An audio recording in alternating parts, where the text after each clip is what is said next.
কোনো এক সময়ের কথা, একজন জেলের একটা ছোট্ট পুত্র ছিল। সে ভাবল যে আমি আমার বাবার মতোই মাছ ধরব। তখন সে একটা লাঠি নিল, তাতে দড়ি বাঁধল, আর সেই দড়ির মুখে যে কাঁটা বিঁধে থাকে তাতে চারা ঝুলিয়ে জলে ফেলল আর বসে থাকল। কিছু সময় পরে জলে একটি তরঙ্গ দেখা গেল। ও বুঝতে পারল খুব বড় একটা মাছ ফাঁদে পড়েছে। ও বল প্রয়োগ করলো, সেটা টানার চেষ্টা করলো। মাছও বল প্রয়োগ করলো, আর শেষে যেটা হলো সেই দড়ি ছিঁড়ে গেল আর মাছ বেঁচে পালিয়ে গেল। দেখুন, ও অনেক চেষ্টা করলো কিন্তু অসফল হলো। কখনো অধিক বল প্রয়োগ করলো, আবার কখনো কম বল, কিন্তু কিছুতেই সফল হলো না। ও পঞ্চমবার প্রচেষ্টা করলো, না বেশি বল প্রয়োগ করলো না কম, ততটাই বল প্রয়োগ করলো যতটা পর্যাপ্ত, ঠিক ততটাই বল যতটা বল সেই মাছ প্রয়োগ করলো। আর শেষ পর্যন্ত জীবনে প্রথমবার ও মাছ ধরতে সফল হলো। এবার এই কথার সারমর্ম কি? ভারসাম্য। এটাই হলো জীবনের সবথেকে বড় নিয়ম। আমাদের সবার জীবনে সমস্যা রয়েছে, কখনো মন দিয়ে ভেবে দেখবেন। জীবনে যদি কোনো ক্ষুদ্র সমস্যা বা ছোট সমস্যা থাকে আর সেটা সমাধান করার জন্য আপনি বেশি চেষ্টা করছেন, তাহলে তার দ্বারা সমাধান হয় না, বরং আরো বিপদ বেড়ে যায়। যখন কোনো বড় সমস্যা থাকে আর আপনি কম চেষ্টা করতে থাকেন, তখন সমাধান হয় না, তা চলতেই থাকে। শুধু এটাই হলো ব্যাপার। জীবনের সমস্ত সমস্যার একটা ভারসাম্য বজায় রাখা, যদি এটা আপনি শিখে ফেলতে পারেন, জীবনটা আপনার হাতের মুঠোয় থাকবে। আসুন আমার সাথে ভালোবেসে বলুন, রাধা রাধা। আপনি কখনো কোনো বাজকে নিজের বাসা বানাতে দেখেছেন? এই বাজ যখনই কোনো বাসা বানায় তখন উঁচু গাছের ডালে বা কোনো পর্বতের শিখরে বাসা বানায়, অনেক উচ্চতায়, আর সেখানে তার সন্তানও জন্মগ্রহণ করে। যখন এই সন্তানেরা জন্মায় তখন এই বাজ খুবই ভালোবেসে এবং খুব সাবধানে এদের পালন পোষণ করে। নিজের ঠোঁট দিয়ে তাদের ঠোঁটে খাবার পরিবেশন করে। কিন্তু যেই সেই সন্তানেরা হৃষ্টপুষ্ট হয়ে যায় এবং সেই কথা বাজ নিজে বুঝতে পেরে যায়, সেই বাজ নিজেই সেই বাসা ছিন্ন ভিন্ন করে দেয়।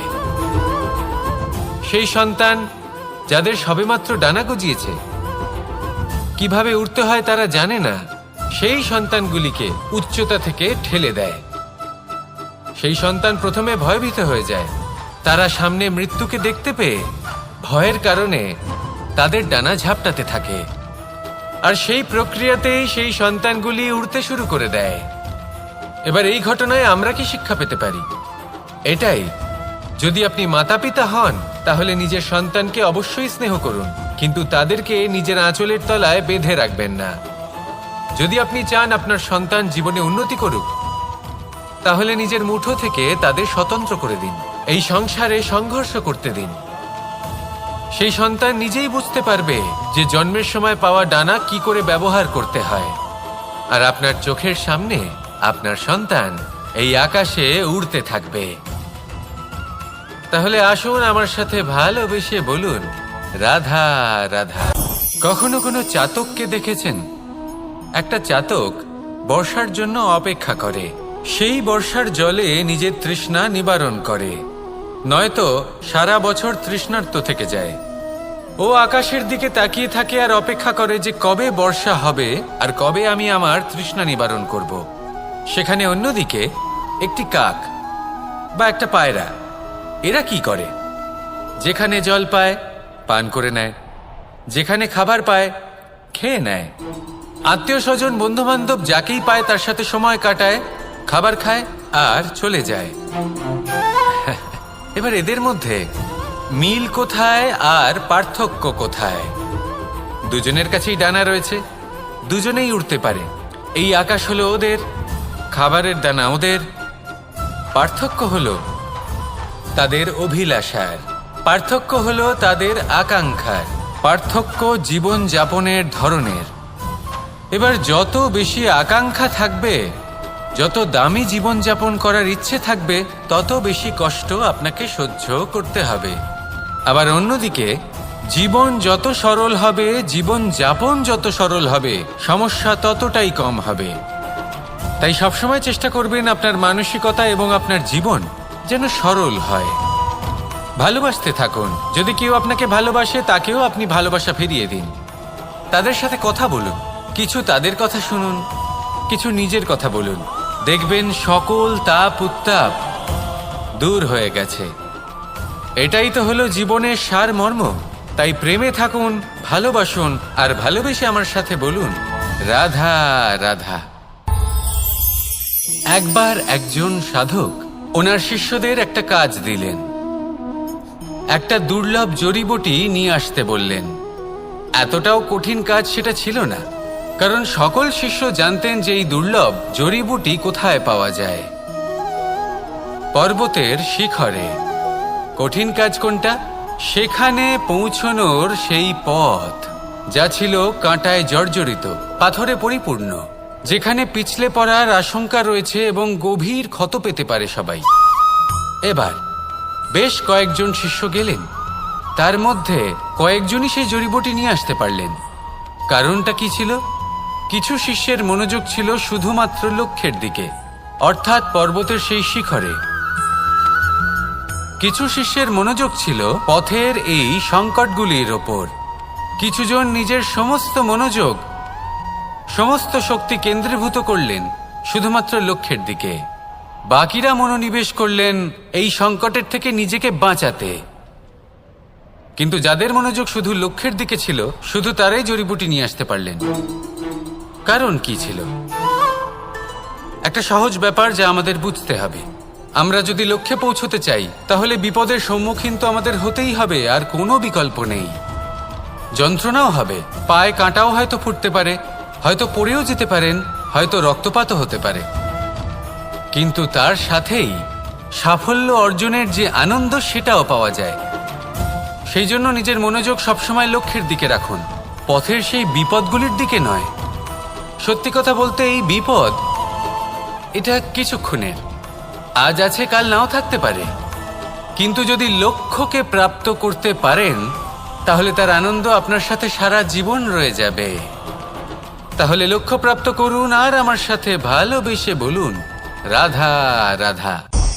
আমরা কখন উচিত কাজ করি, কখন অনুচিত কাজ করি, কখন পুণ্য করি আর কখন পাপ করি, কখন ন্যায়ের পথে চলি আবার কখন অন্যায়ের পথে চলি, তা দুজন ব্যক্তি বুঝতে পারেন, পরমাত্মা আর অন্তরাত্মা। এবার প্রত্যেক মুহূর্তে কি হয় পরমাত্মা সবই জানেন, তার কাছে কিছুই গোপন নয়। কিন্তু প্রত্যেক মুহূর্তে আপনার কি করা উচিত, সেটা উনি এসে আপনাকে বলতে পারবেন না। সেই জন্য আমাদের ভেতরে অন্তরাত্মা আছে, আমাদেরই চেতনার একটি অংশ। একবার চোখ বুঝে দেখুন, অন্তরাত্মার মধ্যে নিমজ্জিত হয়ে ভাবুন আর বোঝার চেষ্টা করুন। এই অন্তরাত্মা সবসময় আপনাকে শুভ কাজ করার জন্য প্রেরিত করেন আর অশুভ কাজ করা থেকে বিরত করেন। এই অন্তরাত্মার কথা মানতে থাকুন, পরমাত্মা সবসময় আপনার কাছেই পাবেন। আসুন আর আমার সাথে ভালোবেসে বলুন, রাধা রাধা। মানুষের জীবনে দুই ধরনের আবেগ থাকে যা চিরকাল তার সাথে বসবাস করে। প্রথম, স্বপ্ন। দ্বিতীয়, অজুহাত। মানুষ হাজার হাজার স্বপ্ন দেখতে পারে।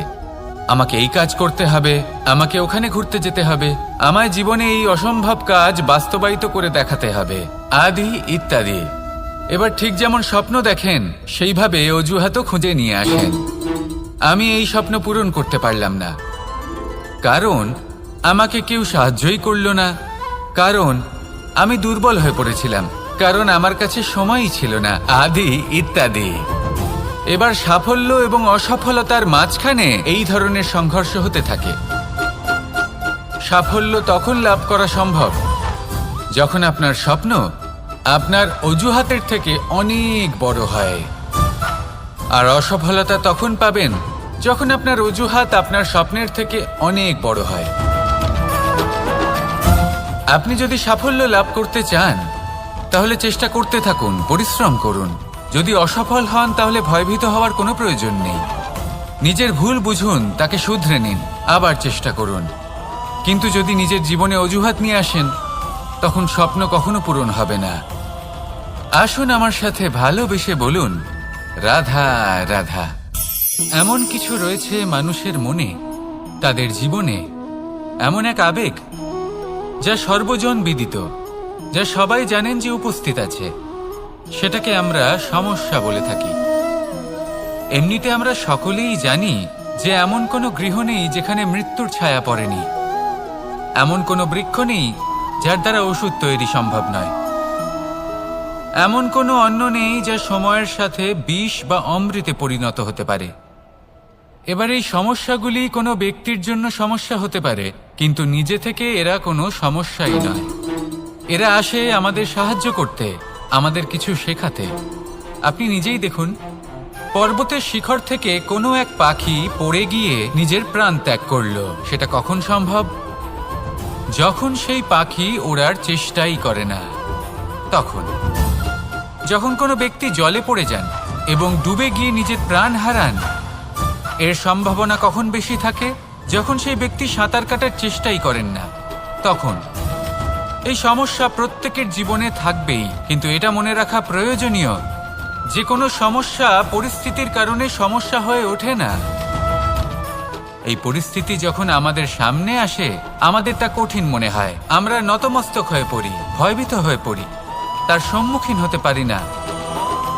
তখন তা সমস্যার রূপ নেয়। দৃঢ় হয়ে দাঁড়িয়ে থাকুন সাহসের সাথে, এই পরিস্থিতিগুলির সম্মুখীন হন। দেখবেন সমস্যা কখন সাফল্যে পরিণত হবে আপনি জানতেই পারবেন না। আসুন আমার সাথে ভালোবেসে বলুন, রাধা রাধা। সময় যা সবকিছুকে সমান করে দিতে পারে, যা সব থেকে বেশি শক্তিশালী, সব থেকে বড় সম্পত্তি, সব থেকে বড় শিক্ষক এবং সব থেকে বড় সুযোগ। এই সময় যখন ভালো যায় তখন তা আপনাকে আমিত্বে মত্ত করে তোলে, অহংকারে নিমজ্জিত করে দেয়। আর যখন খারাপ হয় তখন দুঃখের সাগরে নিজের প্রতি ঘৃণাবোধে নিমজ্জিত করে। তাই এই সময় যা এত শক্তিশালী এক সম্পত্তি, এত মহান একটি ধন, তাকে এমনি এমনি নষ্ট হতে দেবেন না। এই সময়ের সাথে কি করবেন, কিভাবে করবেন তা ভাবতে গিয়ে এবং করতে গিয়ে সময় নষ্ট করবেন না। যদি আপনি এই সময় নষ্ট করেন, তাহলে সময়ও নিশ্চিত করবে যে আপনার সাথে কি করা উচিত। তাই সময়ের সদ্ব্যবহার করুন আর আমার সাথে ভালোবেসে বলুন, রাধা রাধা। আমরা সকলে শক্তি অনুভব করতে চাই। এবার যদি আপনাকে জিজ্ঞেস করা হয় যে সবথেকে বেশি শক্তির অনুভব কোথা থেকে করা সম্ভব, তখন কেউ কেউ বলবেন পুষ্টিকর আহার গ্রহণ করলে, ব্যায়াম করলে, কেউ বলবেন ধন লাভ করলে, বন্ধুদের থেকে, পরিবারের থেকে, আদি ইত্যাদি।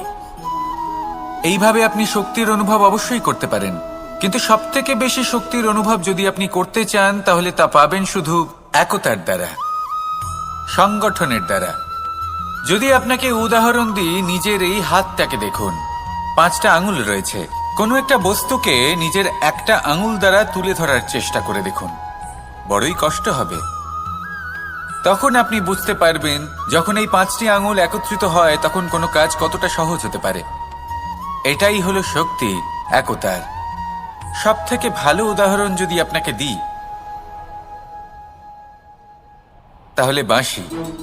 এই বাঁশি থেকে অত্যন্ত মধুর সুর নির্গত হয় যা সবার মন প্রসন্ন করে দেয়। এই কথা সত্যি, কিন্তু এই বাঁশি আমি একটা বা দুটো আঙুল দিয়ে বাজাতে পারবো না। আমাকে প্রত্যেকটা আঙুল ব্যবহার করতেই হবে, তবেই এর থেকে মধুর সুর নির্গত হবে যা সকলকে প্রসন্ন করবে, ঠিক কিনা? ঠিক এইভাবেই যদি আপনি চান যে আপনার জীবনরূপী বাঁশি থেকেও মধুর সুর নির্গত হোক বা সবার মনকে প্রসন্ন করে তুলুক, তাহলে আপনাকেও জীবনে একতা নিয়ে আসতেই হবে। আপনি একাও কর্ম করতে পারেন, পথ চলতেও পারেন, সামনেও এগোতে পারেন, সাফল্যও লাভ করতে পারেন।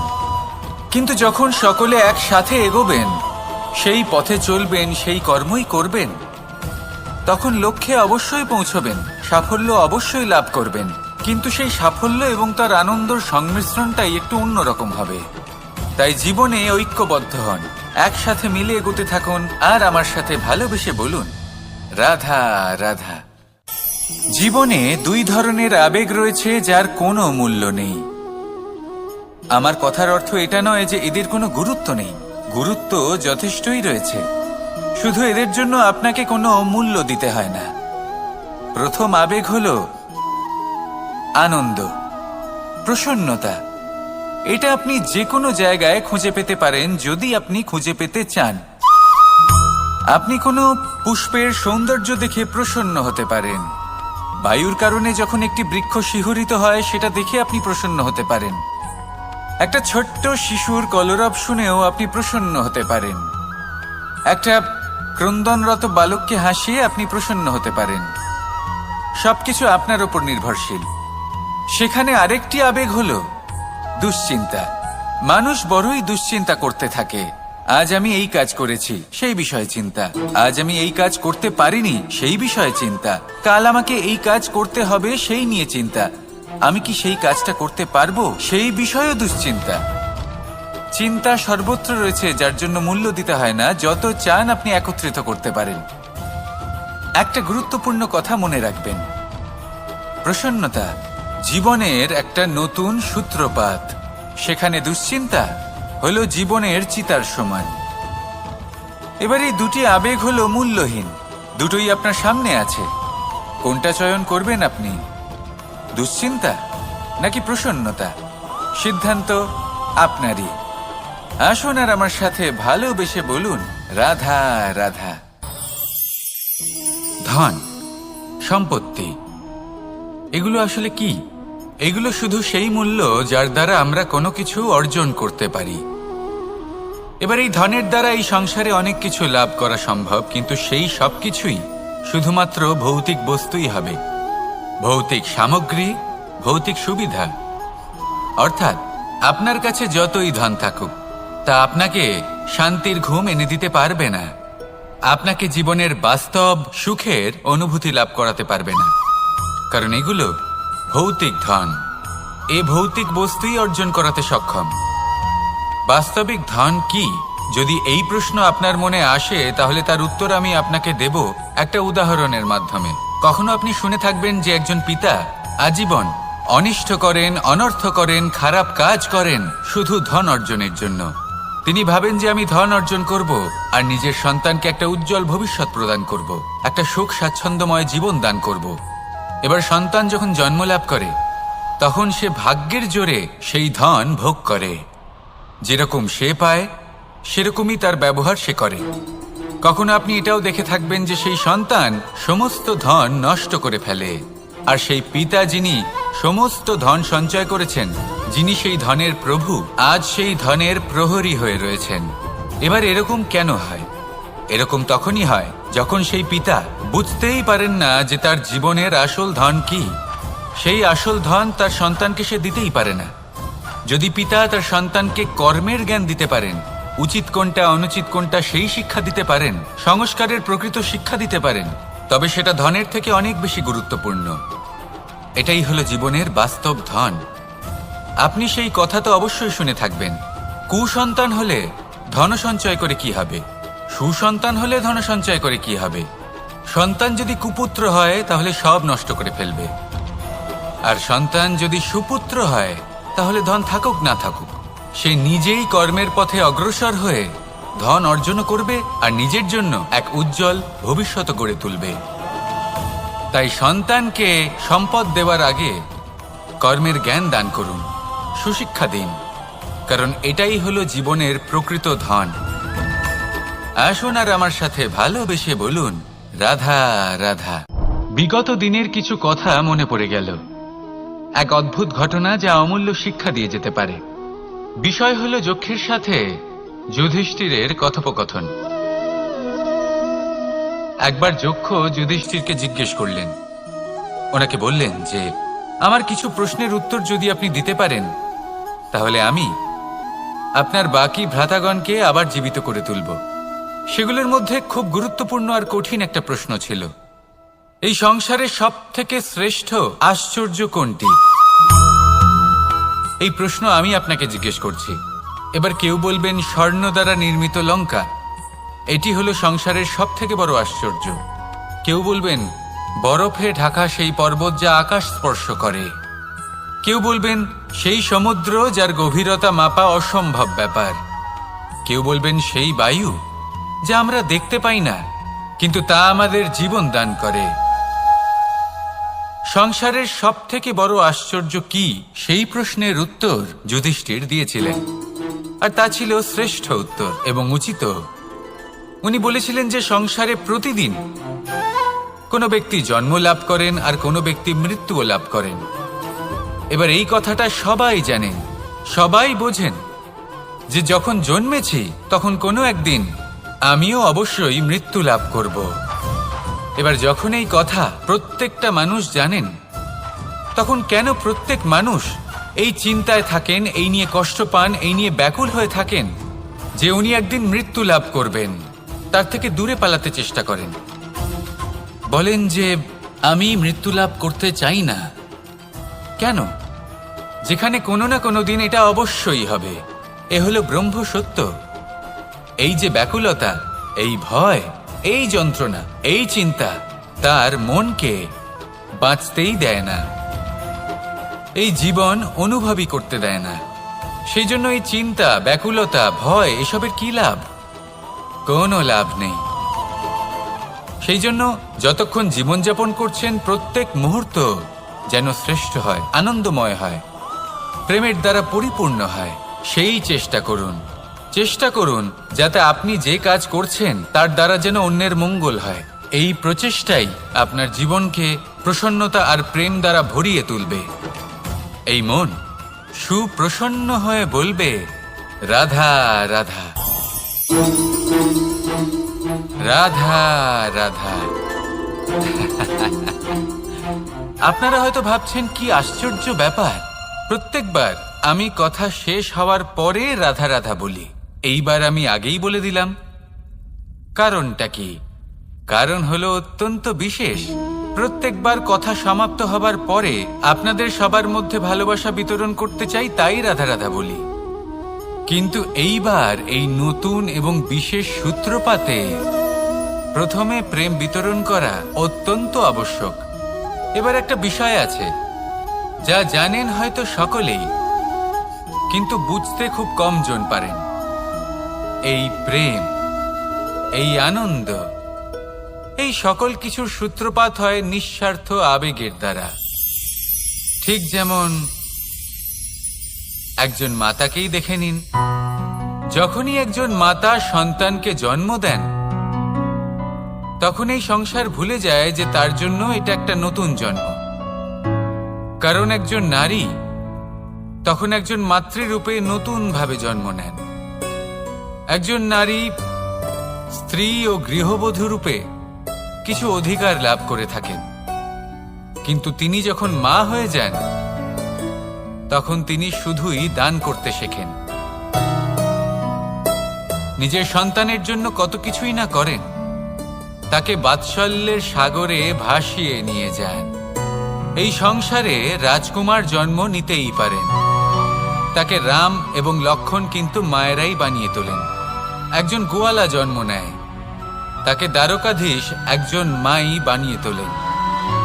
পিতা হলেন সেই পর্বত যার একটা অংশ হলো তার সন্তান, কিন্তু মা হলেন সেই শিল্পী যিনি একটা পাথরকে খোদাই করে এমন এক মূর্তি গড়ে তোলেন যাকে সকলে পূজনীয় মনে করেন। তাহলে স্মরণ করুন সেই সকল মুহূর্ত যেগুলি আপনি নিজের মাতার সাথে অতিবাহিত করেছেন। অনুভব করতে পারবেন যে কিভাবে এক মুহূর্তেই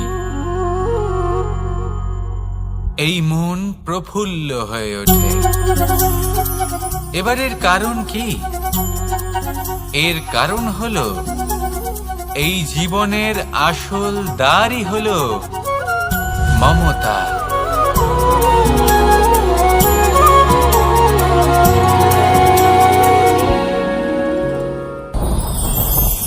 আমার জীবনে পরিচয় হয়েছে অনেক ব্যক্তির সাথে, ভিন্ন ভিন্ন ধরনের মানুষ। এনাদের সাথে আলাপ হয়ে খুব ভালো লেগেছে, অনেক শিক্ষাও লাভ করেছি। আমি তাদের সাথেও আলাপ করেছি যারা অনেক উচ্চ স্তরে পৌঁছে গেছেন, আবার তাদের সাথেও যারা নিজেদের জীবনে বিশেষ কিছু করতে পারেননি। তাদের সাথেও পরিচয় হয়েছে যারা সফল, আবার তাদের সাথেও যারা অসফল। এবার এই সবই একই রকম মনে হয়। এদের মধ্যে পার্থক্য শুধুই মানসিকতার। যখনই কোনো অসফল ব্যক্তির সাথে পরিচয় হয়েছে, তখনই দেখেছি তাদের কাছে সবসময় একটা অজুহাত রয়েছে যে কেন তারা সফল হতে পারেননি। কখনো তারা দোষ দিয়ে থাকেন তাদের ভাগ্যকে, তাদের পরিস্থিতিকে, দোষারোপ করতে থাকেন তাদের মাতা পিতাকে, আত্মীয়দের, বন্ধু বান্ধবদের। কোনো না কোনো অজুহাত সবসময় এদের কাছে থাকে যে কেন তারা সফল হতে পারেননি। সেখানেই যখন সফল ব্যক্তির সাথে পরিচয় হয়, তাদের কাছে সবসময় একটা কারণ থাকে যে কিভাবে এই সমস্যাগুলির ঊর্ধ্বে উঠে সাফল্য লাভ করা যায়। আর সেই কারণ হলো যে যাই হয়ে যাক না কেন, সাফল্য লাভ করতেই হবে। যতই সংঘর্ষ করতে হোক না কেন, যতই সমস্যা আসুক না কেন, সফল আমাদের হতেই হবে। এটাই পার্থক্য মানসিকতার। সত্যি কথা বলতে, আপনার আজকের এই মানসিকতা হলো আপনার আগামী ভবিষ্যতের ইমারতের ভিত। এই মানসিকতা যতটা প্রবল হবে, যতটা শুভ হবে, আপনার ভবিষ্যৎ ততটাই বিশাল এবং সুন্দর হবে। তাহলে সমস্যার উপর নয়, সাফল্যের উপর মনোযোগ কেন্দ্রীভূত করুন, জীবনে এগোতে থাকুন, আর আমার সাথে ভালোবেসে বলুন, রাধা রাধা। অ দিয়ে অন্ত, আ দিয়ে আরম্ভ। এই দুইয়েরই রাশি সমান। যদি আপনি মন দিয়ে দেখেন তবে দেখবেন এদের সম্পর্ক খুবই নিবিড়। কিভাবে? যখন কোনো কিছু শুরু হয়, এটা নিশ্চিত হয়ে যায় যে তা সমাপ্তও হবে। আরম্ভই যদি না হয়, তা সমাপ্তও হবে না। যা আরম্ভ হয়েছে তার সমাপ্তি হলো অবশ্যম্ভাবী। এটাই হলো প্রকৃতির নিয়ম, একে এড়ানো যায় না। এবার এই কথা আমরা সকলে জানি। এবার মানুষ কি ভাবে যে সমাপ্তির পরে কি হতে পারে, এর উত্তর তাদের কাছে নেই। তাদের উচিত অন্য কোনো বিষয় ভাবা যা বেশি গুরুত্বপূর্ণ। এবার মানুষ এটা জানে না যে মৃত্যুর পরে কি হতে পারে, কিন্তু এই কথা অবশ্যই জানে যে জন্ম থেকে মৃত্যু পর্যন্ত এই সময়, যাকে আমরা জীবন বলে থাকি, এই সময় আমরা কর্ম করতে পারি। এই কথা তো আমরা জানি। তাহলে এমন কি কর্ম করা যেতে পারে যা আমাদের সমাপ্তির পরও আমাদের প্রাসঙ্গিক করে রাখতে পারে, এই বিষয়ে ভাবা উচিত। যে জন্মগ্রহণ করেছে তার মৃত্যু হবেই, এটা সাধারণ বিষয়। কিন্তু ইতিহাস আজও সেই সকল মানুষজনকে স্মরণ করেন যাদের এই সংসার তাদের মৃত্যু নয়, বরং তাদের জীবনকালে যে কর্ম তারা করেছেন তার দ্বারা মনে রাখেন। সেই কর্মের কারণে এই সংসারে তাদের নাম, তাদের কর্ম, তাদের ব্যক্তিত্ব, তাদের কীর্তি অমর হয়ে থাকে এবং থাকবে। আপনার কাছে এতটা সময় নেই যতটা আপনার মনে হচ্ছে আপনার কাছে আছে। সেই জন্য যত শীঘ্র সম্ভব শ্রেষ্ঠ কর্ম করুন, যতটা পারবেন ততটা অধিক সুকর্ম করুন। এই সংসারে নিজেকে অমর করে তুলুন আপনার মৃত্যুর পরেও, আর আমার সাথে ভালোবেসে বলুন, রাধা রাধা। দীপাবলি আমাদের সবথেকে বড় উৎসব। শ্রীরাম রাবণকে পরাস্ত করে 14 বছরের বনবাস কাটিয়ে আবার অযোধ্যায় ফিরে এলেন অমাবস্যার রাত্রে। অযোধ্যায় সবাই খুব প্রসন্ন ছিলেন, খুবই উৎসাহিত ছিলেন। অযোধ্যায় সহস্র প্রদীপ প্রজ্বলিত করা হয়েছিল এই উৎসবে। একে আমরা দীপাবলি বলে থাকি। এবার এই বিষয়ে আমরা সকলে জানি। আপনি কি এটা জানেন যে শ্রীরাম বাস্তবে অমাবস্যার এক রাত আগেই অযোধ্যায় পৌঁছে গেছিলেন? সবার সামনে অমাবস্যার রাতে এসেছিলেন। এর কারণ কি? শ্রীরাম প্রমাণ করতে চেয়েছিলেন যে যে কোনো সময়, দিন হোক বা রাত, শুভ বা অশুভ হয় না। শুভ অশুভ কিছু থাকলে তা হলো মানুষের চিন্তা, তার ভাবনা, তার নির্বাচন আর তার কর্ম। নিজেই দেখে নিন, শ্রীরাম শুভ কাজ করে ফিরেছিলেন এবং অমাবস্যার মতো গভীর এক রাত্রিকেও দীপাবলিতে পরিবর্তিত করেছিলেন। এমনটাই যদি আমরা করতে পারি, তাহলে এমন কোনো গৃহে যান যেখানে অসহায় ব্যক্তি রয়েছেন, যা অন্ধকারাচ্ছন্ন, আর সেখানে প্রকাশ প্রজ্বলিত করুন। প্রকাশ সহায়তার, প্রেরণার, আশার। যদি এমন কিছু আমরা করতে পারি, তাহলে তাকে প্রকৃত অর্থে দীপাবলি বলা যেতে পারে। তাহলে নিজের পরিবারের সাথে দীপাবলি পালন করুন। আপনাদের শুভেচ্ছা জানাই। আসুন আর আমার সাথে ভালোবেসে বলুন, রাধা রাধা। এবার এরকম কেন হয়? এরকম তখনই হয় যখন পিতা বুঝতেই পারেন না যে তার জীবনের আসল ধন কি। সেই আসল ধন তার সন্তানকে সে দিতেই পারে না। যদি পিতা তার সন্তানকে কর্মের জ্ঞান দিতে পারেন, উচিত কোনটা অনুচিত কোনটা সেই শিক্ষা দিতে পারেন, সংস্কারের প্রকৃত শিক্ষা দিতে পারেন, তবে সেটা ধনের থেকে অনেক বেশি গুরুত্বপূর্ণ। এটাই হলো জীবনের বাস্তব ধন। আপনি সেই কথা তো অবশ্যই শুনে থাকবেন, কুসন্তান হলে ধন সঞ্চয় করে কি হবে, সুসন্তান হলে ধন সঞ্চয় করে কি হবে। সন্তান যদি কুপুত্র হয় তাহলে সব নষ্ট করে ফেলবে, আর সন্তান যদি সুপুত্র হয় তাহলে ধন থাকুক না থাকুক, সে নিজেই কর্মের পথে অগ্রসর হয়ে ধন অর্জন করবে আর নিজের জন্য এক উজ্জ্বল ভবিষ্যৎ গড়ে তুলবে। তাই সন্তানকে সম্পদ দেওয়ার আগে কর্মের জ্ঞান দান করুন, সুশিক্ষা প্রদান করুন, কারণ এটাই হলো জীবনের প্রকৃত ধন। আসুন আর আমার সাথে ভালোবেসে বলুন, রাধা রাধা। এই সংসারে সবাই বলেন, আমি অর্জুনের মতো হয়ে উঠতে চাই। সবাই চায় যে তারাও যেন অর্জুনের মতো গান্ডীব লাভ করে। তারাও চায় যে তাদেরকেও মহাদেব এসে পশুপতি অস্ত্র দান করবেন। তারাও এটাই চায় মহাভারতের মতো মহাসংগ্রামে বিজয়ী হতে। কিন্তু সবাই ভুলে যান যে অর্জুন যা হতে পেরেছিলেন সবকিছুই অর্জন করেছিলেন। যদি আপনিও অর্জুনের মতো গান্ডীব লাভ করতে চান, তবে আপনাকেও তার মতোই শ্রেষ্ঠ কাঠ নির্বাচন করতে হবে। সেই কর্ম আপনাকেই করতে হবে। তার প্রত্যঞ্চা যাতে তীব্র হয়, তার জন্য আপনাকে সর্বশ্রেষ্ঠ দড়ি খুঁজে বের করতে হবে। আপনার বাণ যাতে ঘাতক হয়, সেই জন্য আপনাকে নতুন নতুন ধাতু খুঁজে বের করতে হবে। সেই শিক্ষা আপনাকে লাভ করতে হবে, তবেই আপনার ইচ্ছে পূর্ণ হবে। অর্জুন হওয়া বড়ই সরল, যদি আপনি কিভাবে অর্জন করতে হয় তা জানেন। শুধুমাত্র স্বপ্ন দেখেন যারা, তারা কখনোই অর্জন করতে পারবেন না।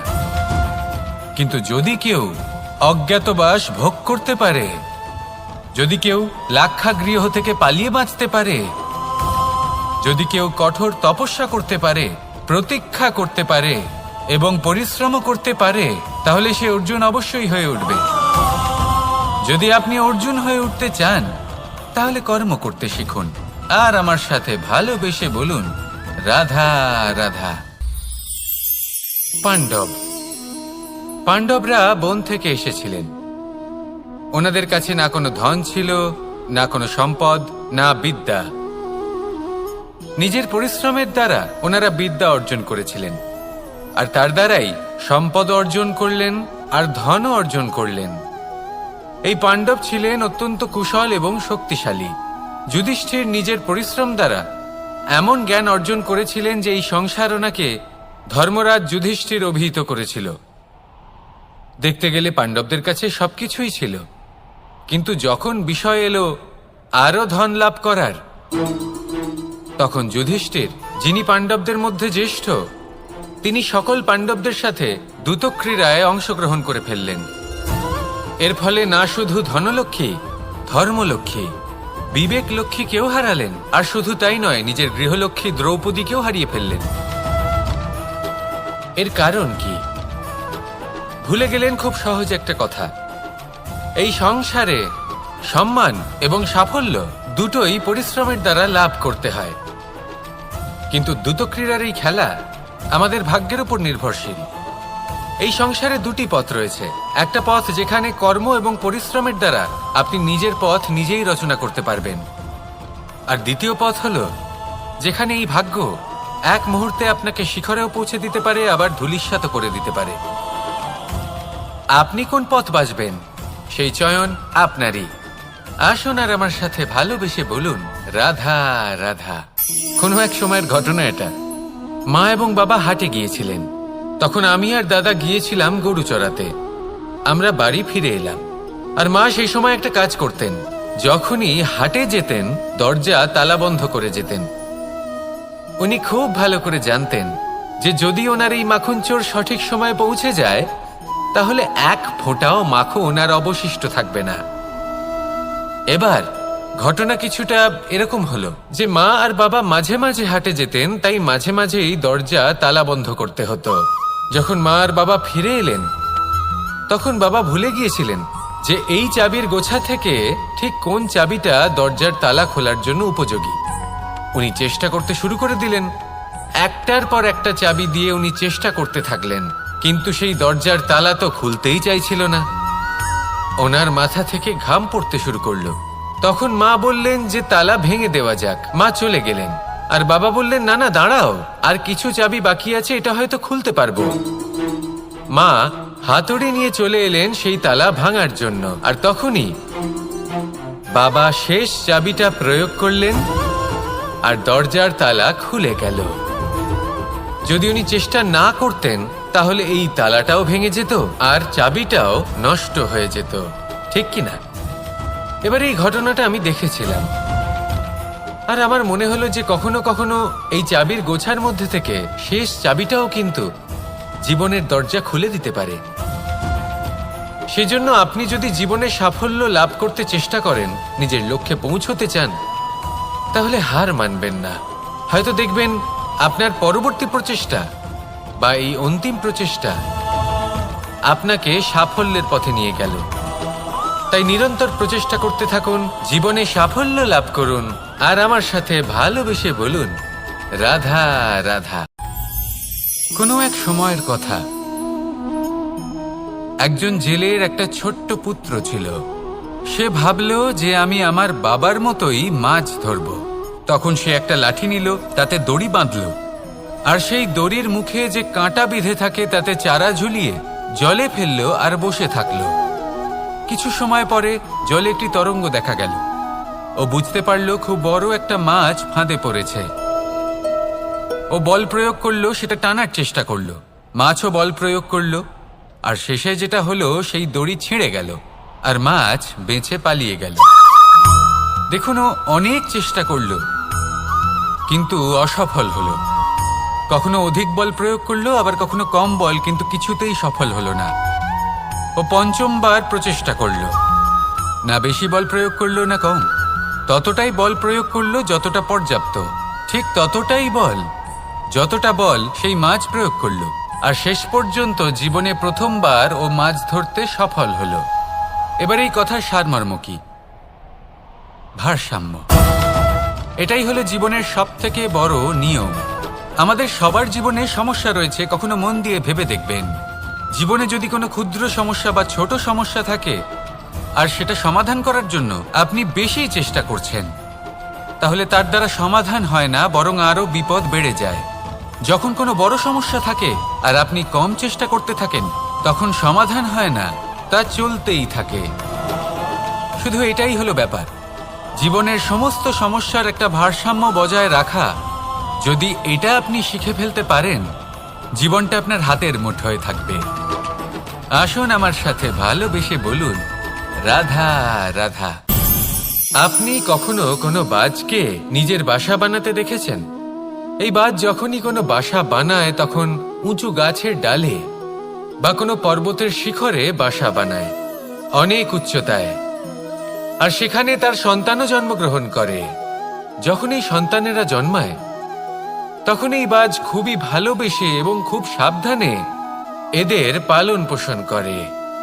নিজের ঠোঁট দিয়ে তাদের ঠোঁটে খাবার পরিবেশন করে। কিন্তু যেই সেই সন্তানেরা হৃষ্টপুষ্ট হয়ে যায় এবং সেই কথা বাজ নিজে বুঝতে পেরে যায়, সেই বাজ নিজেই সেই বাসা ছিন্ন ভিন্ন করে দেয়। সেই সন্তান যাদের সবেমাত্র ডানা গজিয়েছে, কিভাবে উড়তে হয় তারা জানে না, সেই সন্তানগুলিকে উচ্চতা থেকে ঠেলে দেয়। সেই সন্তান প্রথমে ভয়ভীত হয়ে যায়। তারা সামনে মৃত্যুকে দেখতে পেয়ে ভয়ের কারণে তাদের ডানা ঝাপটাতে থাকে। আর সেই প্রক্রিয়াতেই সেই